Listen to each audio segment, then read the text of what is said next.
When you look at the processes, the strategies, the tactics, the things that you use to get ahead in life, to succeed in life, we're sometimes presented with things that work, and sometimes we're presented with things that don't work.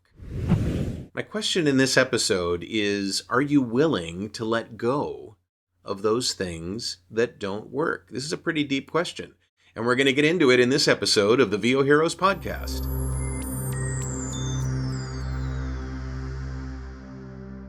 For the 5 gajillionth time, let me share with you my definition of success. Do more of what works and less of what doesn't. And when you take that on its face, it's pretty simple. Yeah, increase the good stuff, decrease the bad stuff, great.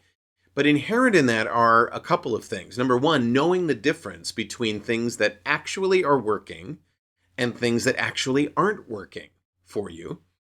Understanding that yes, there are times when things that aren't working could work if you make an adjustment.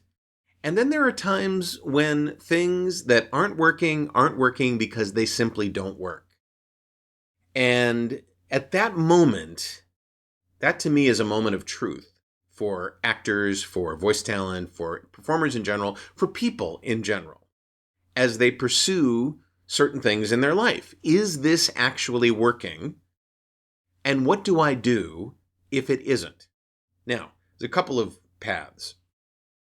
First, you could get more information. You could get better training. You could get more practice at something. You could take a look at where it stops working and maybe look at why it stops working. Or when you get to the point where it's like, yeah, no, it just simply doesn't work for me. This just isn't working. Being bold enough to let go of what doesn't work. I think one of the mistakes that people make all the time is they're like a dog with a bone. They simply can't let go. It has to work. I know it's going to work. Well, if it doesn't, is there shame? Or do you feel like a failure when you go, yeah, enough of that? I can tell you this. To me, that's a golden moment. I can worry about one less thing.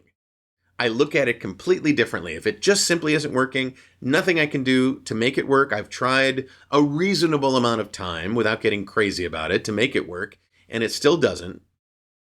Or I can see very clearly that it's not going to work for me because of a particular reason. I have absolutely no reluctance whatsoever to simply let go of it. It's okay. I don't look at it as a failure. If I did look at it as a failure, it would just be a learning experience as a failure, not as like there's something inherently wrong with me. But then I'm free to move on to something else, some other option that may work and test that. So the question is, are you willing to test those things that either don't work or you think are working, but you're not quite sure? And if that test fails, are you willing to simply say, okay, that's great. I learned something here. I'm done with this. I'm going to move on to some other option. I think sometimes we get wrapped up in the whole notion of if we admit that this doesn't work, we made a mistake. We're not good enough. We get those limiting beliefs about, I'm not a good judge of what works and what doesn't. You are. You are a good judge. You really are.